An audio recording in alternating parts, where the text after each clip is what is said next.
हम सब के कुछ ना कुछ सीक्रेट्स होते हैं, किसी के बड़े तो किसी के छोटे। उसके बारे में हम किसी को बताते हैं तो किसी को नहीं बताते, लेकिन किसी किसी के सीक्रेट्स इतने ज़्यादा डार्क होते हैं कि वो उनकी ज़िंदगी बिगाड़ सकते हैं। आई होप आप इस चीज़ को बहुत अच्छे तरीके से समझ सकते हैं। लेकिन अब आपके मन में ये सवाल आ रहा होगा कि मैं सीक्रेट्स की बात क्यों कर रहा हूँ, क्योंकि आज का हमारा पूरा केस सीक्रेट वर्ड के ऊपर ही बेस्ड है। मैं बात कर रहा हूँ the famous mystery of Circleville letters की, कि कैसे एक लेटर ने पूरे टाउन में तहलका मचा दिया था। नमस्कार दोस्तों, मेरा नाम है सेजल आर्यन सिंह और आप देख रहे हैं द मिस्टीरियस 329।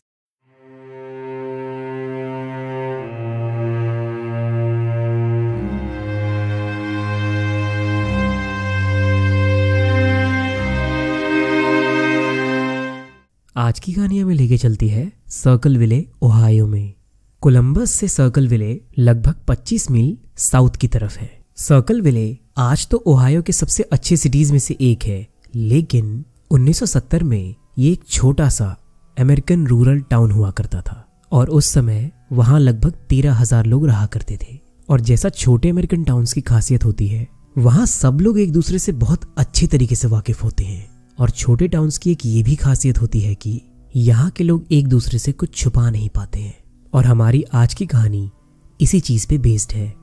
ये कहानी शुरू होती है साल 1976 में, जब सर्कल विले में रहने वाले लोगों को अचानक से अननोन लेटर्स आने लगते हैं। वो सारे लेटर्स कोलंबस से पोस्ट मार्क्ड होते हैं। उन लेटर्स को स्ट्रेंज ब्लॉक लेटर्स में लिखा गया होता है। उन लेटर्स में रिसीवर की प्राइवेट लाइफ की डिटेल्स होती हैं, लेकिन कभी भी सेंडर की कोई डिटेल या सेंडर का एड्रेस उस लेटर के ऊपर नहीं होता।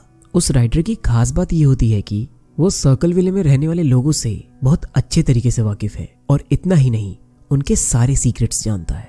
उस दौरान वेस्ट फॉल स्कूल्स के सुपरिंटेंडेंट गॉर्डन मैसी होते हैं। जब वो 3 मार्च 1977 को सुबह सुबह अपने काम के लिए निकलते हैं, तो उनके मेल बॉक्स में एक लेटर उनका वेट कर रहा होता है। Dear sir, according to my GF, you have asked her to go out many times and have asked the other female bus drivers too. This must stop at once for the good of the school and families. If they are not stopped, I will be forced to write to the school board, and I would hate to do that. The prey on another man's girl is untouchable. I suggest you find yourself a pimple face and start up with her and leave my girls alone. इसके आगे भी उनको और कई सारे letters आते हैं, जिसमें और भयानक धमकियां होती हैं। जैसे कि एक लेटर में ये लिखा था कि अगर उन्होंने अपनी एम्प्लॉयज के साथ सोना बंद नहीं किया तो वो उनके कार के ब्रेक्स को खराब कर देगा। उसी दिन एक लेटर स्कूल के बोर्ड को भी जाता है, जिसमें ये लिखा होता है कि कैसे गॉर्डन मैसी अपने स्कूल की फीमेल बस ड्राइवर्स के साथ छेड़छाड़ करते हैं। खुद शादीशुदा होने के बावजूद भी वो कभी कभी बहुत ज़्यादा कैरिड अवे हो जाते हैं। लेटर के राइटर ये चाहते थे कि मैसी को अपनी पोस्ट से निकाल दिया जाए, लेकिन ऐसा कुछ भी नहीं होता है। गॉर्डन मैसी ने ये सारे एलिगेशंस को डिनाई कर दिया, क्योंकि उन सब चीज़ों का कोई भी प्रूफ नहीं होता है। लेकिन लगभग 2 हफ्ते बाद स्कूल के वाइस प्रिंसिपल के पास एक लेटर पहुंचता है। Dear school, talk to Gordon Massey about his affairs. I shall warn you. I know the truth. I want to protect your school. It has a good reputation. You should keep it like that. I shall send you proof about driver number 62917. She has a child in school there now. I shall prove this shortly. I expect him then to be discharged. You'll see that I am telling the truth. ये letter बहुत ज़्यादा अजीब था, क्योंकि उसने किसी का नाम नहीं लिया था, लेकिन एक एम्प्लॉय नंबर यूज किया था। ऐसा कोई तभी कर सकता था जब उसके पास स्कूल की सारी नॉलेज और इंफॉर्मेशन होती। इसके बाद बोर्ड ने 62917 वाले एम्प्लॉय को देखा, और वो एक फीमेल बस ड्राइवर का था, जिनका नाम मैरी गिलिस्पी था। मैरी गिलिस्पी के ऊपर इल्जाम लगाना बहुत बड़ी बात थी, क्योंकि वो बहुत इज्जतदार औरत थी। वहां पे सब लोग उसको बहुत अच्छे तरीके से जानते थे। मैरी की संगत बहुत अच्छी थी और उसकी एक फैमिली भी थी। उनके हस्बैंड का नाम रॉन था और उन दोनों के 2 बच्चे भी थे। वो लोग अपनी जिंदगी बहुत चैन से गुजार रहे थे, लेकिन वो सब कुछ मार्च 1977 में बदलने वाला था। मैरी को अपने घर के मेल बॉक्स में एक अननोन लेटर मिलता है, जो कि अजीब से ब्लॉक लेटर्स में लिखा गया होता है। Mrs. Gillespie, stay away from Massey. Don't lie when questioned about meeting him. I know where you live and have been observing your house and know you have children. This is no joke. Please take it serious. Everyone concerned has been notified and everything will be over soon. ये बहुत अजीब बात है, लेकिन Mary ने उस letter के बारे में अपने हस्बैंड रॉन को नहीं बताया। इसके बाद अगले कुछ हफ्तों में और लेटर्स आते हैं और वो सारे लेटर्स डे बाय डे बहुत धमकी भरे हुए जा रहे थे। इतना ही नहीं, हर लेटर्स में और ज़्यादा पर्सनल इन्फॉर्मेशन होती थी। राइटर सिर्फ यही नहीं जानता था कि वो कहाँ रहती है, वो ये भी जानता था वो कौन सी बस चलाती है, उसके हस्बैंड का नाम क्या है, उसके बच्चों का नाम क्या है। लेकिन फिर भी मैरी उन सारे लेटर्स को इग्नोर करती रही और इसी की वजह से उस राइटर ने कुछ और करने की सोची। उसने सीधा मैरी के हस्बैंड रॉन गिलेस्पी को लेटर लिखना शुरू कर दिया था और उम्मीद के अनुसार वो लेटर रॉन को उसकी वाइफ मैरी और गॉर्डन मेसी के अफेयर के बारे में एक्सप्लेन करता है। और उस लेटर में ये भी लिखा होता है कि अगर रॉन ने इस पर कुछ नहीं किया तो वो उसको जान से मार देगा। राइटर ये भी जानता था कि रॉन कहाँ पे रहता है और कौन सी गाड़ी चलाता है। जब रॉन ने मैरी से इस लेटर के बारे में पूछा तो मैरी ने अपने और गॉर्डन मेसी के अफेयर के एलिगेशंस को रिजेक्ट कर दिया, लेकिन उसने रॉन को ये बता दिया कि पिछले कई हफ्तों से उसको भी इस तरीके के लेटर्स आते थे। एक बार फिर से उन्होंने इस लेटर को इग्नोर कर दिया, लेकिन 2 हफ्ते बाद रॉन को एक और लेटर आता है। इस बार लेटर की हैंडराइटिंग में थोड़ा सा बदलाव था। इस बार वो लेटर ये बताता है कि राइटर को ये पता चल चुका है कि रॉन ने अपने वाइफ और गॉर्डन मेसी के अफेयर में कोई भी एक्शन नहीं लिया। तो राइटर ये कहता है कि अगर मैरी ने सच नहीं बताया तो राइटर खुद उस असलियत के बारे में साइंस एंड बिलबोर्ड्स लगाएगा। और इतना ही नहीं, जिस रेडियो से सारे बसेस आपस में बातचीत करते हैं वहां पे भी वो इस सच के बारे में अनाउंस करवा देगा। इसके बाद मैरी और रॉन को कुछ फोन कॉल्स भी आने लगते हैं और उनका ये मानना था कि वो उस राइटर की ही है। अब रॉन और मैरी को बिल्कुल नहीं समझ आ रहा था कि वो क्या करें, और ऐसे में जब इंसान के सारे रास्ते बंद हो जाते हैं तो वो अपने परिवार के पास जाता है। और रॉन और मैरी ने भी बिल्कुल ऐसा ही किया और उनका ये स्टेप उनके ऊपर बहुत भारी पड़ा। उस अनजान लेटर से लड़ने के लिए रॉन और मैरी पहुंचे रॉन की बहन और उसके हस्बैंड के पास, जिनका नाम कैरन और पॉल फ्रेशावर था। अब ये चारों लोग बैठकर सस्पेक्ट्स की लिस्ट बनाते हैं। सबसे पहले मैरी ने एक दूसरे बस ड्राइवर का नाम बताया था जिसका नाम डेविड लॉन्गमेरी था।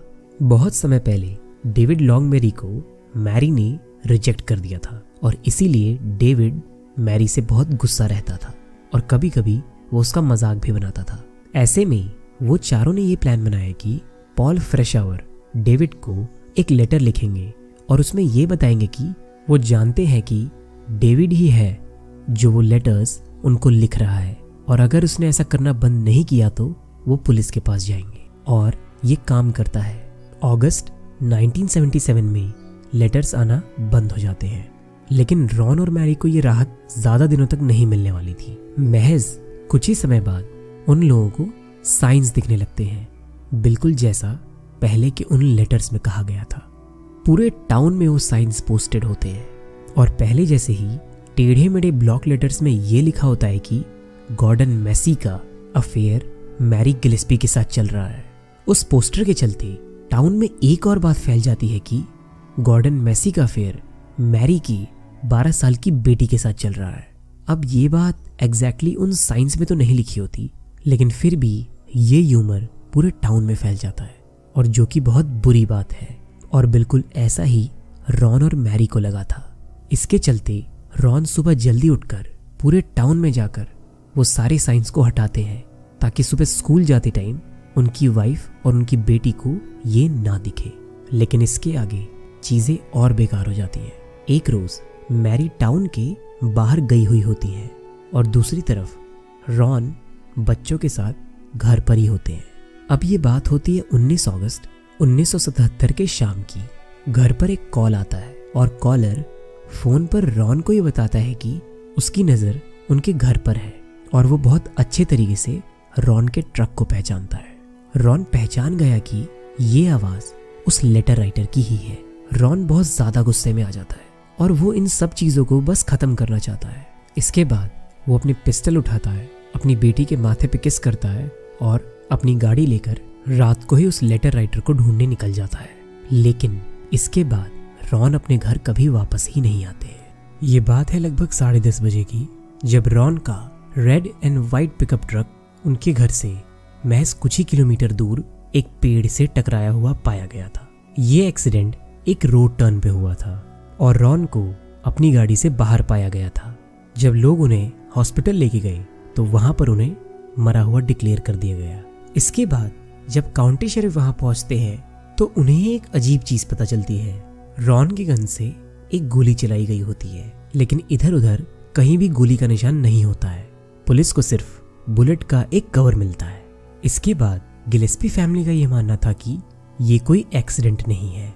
उनका ये कहना था कि रॉन ने उस लेटर राइटर को देख लिया था और उसे देखते ही उस पर गोली चलाई होगी और इस चक्कर में उन्होंने अपने ट्रक का कंट्रोल खो दिया होगा।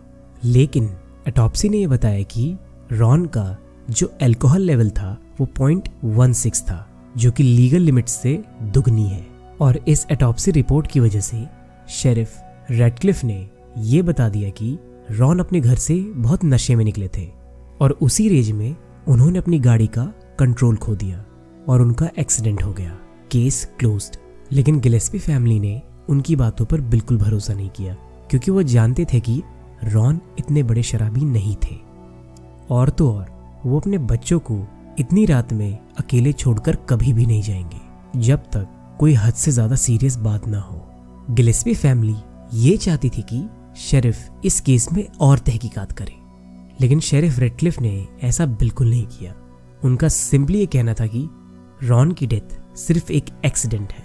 इसके बाद रॉन की फैमिली ने ये डिमांड रखी कि वो उस क्रैश्ड ट्रक को देखना चाहते हैं, लेकिन वो ऐसा नहीं कर पाए क्योंकि एक्सीडेंट के महज कुछ ही दिनों बाद ट्रक को जंकयार्ड भेज के फर्दर क्रश कर दिया गया। बीच में एक खबर ये भी बाहर आई थी कि पुलिस को एक सस्पेक्ट मिला है, लेकिन उसने पॉलीग्राफ टेस्ट को पार कर लिया है। पुलिस ने उस सस्पेक्ट का नाम तो कभी नहीं बताया, लेकिन ऐसा माना जाता है कि वो बंदा और कोई नहीं बल्कि डेविड लॉन्गबेरी ही था। अब इस केस में कई सवाल उभर रहे थे। आखिर क्यों शेरिफ ने उस केस को इतनी जल्दी बंद कर दिया? और तो और पुलिस ने उस सस्पेक्ट के बारे में भी कुछ नहीं बताया। आखिर क्यों पुलिस वालों ने उस ट्रक को इतनी जल्दी डिस्पोज कर दिया था? और तो और शेरिफ ने इस केस में आगे इन्वेस्टिगेट करने से भी मना कर दिया था। इन सभी चीजों को अगर साइड रखते हैं तो लेटर्स आना अभी भी बंद नहीं हुए।